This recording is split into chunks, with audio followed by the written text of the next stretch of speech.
Gennemgang af menyoversigt. Vi trykker på de 3 streger. Der kan vi gå ind under funktioner. Der har vi ugeprogram, ferieprogram. Den er måske interessant for nogen. Der kan man trykke på ferieprogram, og man kan trykke til.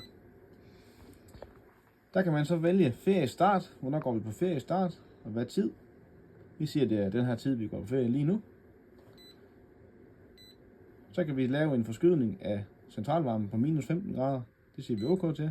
Og en forskydning på brugsvandet på minus 15 grader, så længe vi er på ferie. Så nu har vi valgt, nu er vi på ferie. Når vi kommer ind på ferie, så kan vi trykke det fra igen. Og det kan vi selvfølgelig også gøre på vores app. Herunder er der lydsvag driftsprogram og lydsvag prioritet. Der er sådan nogle programmer herinde, som vi kan tilvælge. Det er ikke så interessant for os, og det er ikke noget, vi anbefaler, at vi roder en masse med. Der er varmeprogram og tankprogram, som vi tidligere var inde på, som der skal være aktiveret, og legionella og en varmvandstilstand. Det, som der måske kan være interessant, det er under systemoversigt. Der indhenter vi nogle data, for at se, hvordan varmepumpen kører lige nu her, og hvordan den har kørt.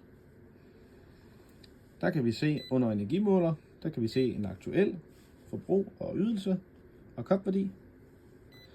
Vi kan gå under i historisk forbrug. Så kan vi se det seneste år. NMD er nuværende måned. Nu er den her jo helt ny varmepumpe, så der er ikke noget tidligere data. Vi kan se den for den seneste uge og den seneste dag. Vi kan gå ind under ydelse og se, hvor mange kilowatt den har kørt. Og vi kan se, hvilken COP-faktor den har kørt med det seneste år.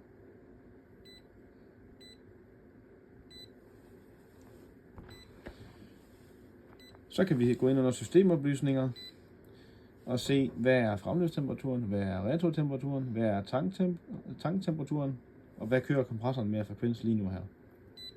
Vi kan se, hvad er pumpeflowet og hvad er vandtrykket. Så kan vi se fejlhistorikken, hvis der har været en fejlkode. Og vi kan se kompressorhistorik. Det vil sige, at vi kan se, hvad den kører med lige nu, hvor mange start-stop den har haft, og hvor meget driftstid den har haft.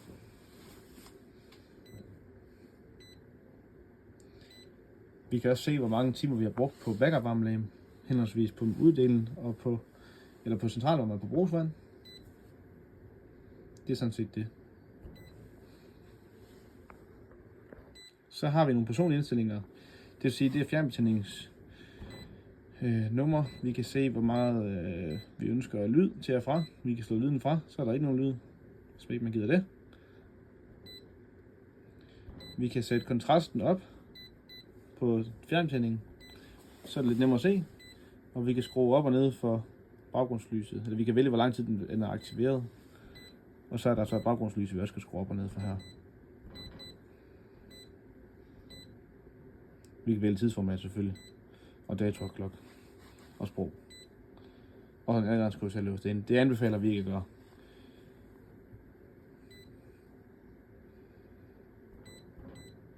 Så er der selvfølgelig installatørindstillinger, som vi har været inde i. Som man kun gør på baggrund af vores vejledninger. Det er sådan set det, der er at sige om hovedmenuen.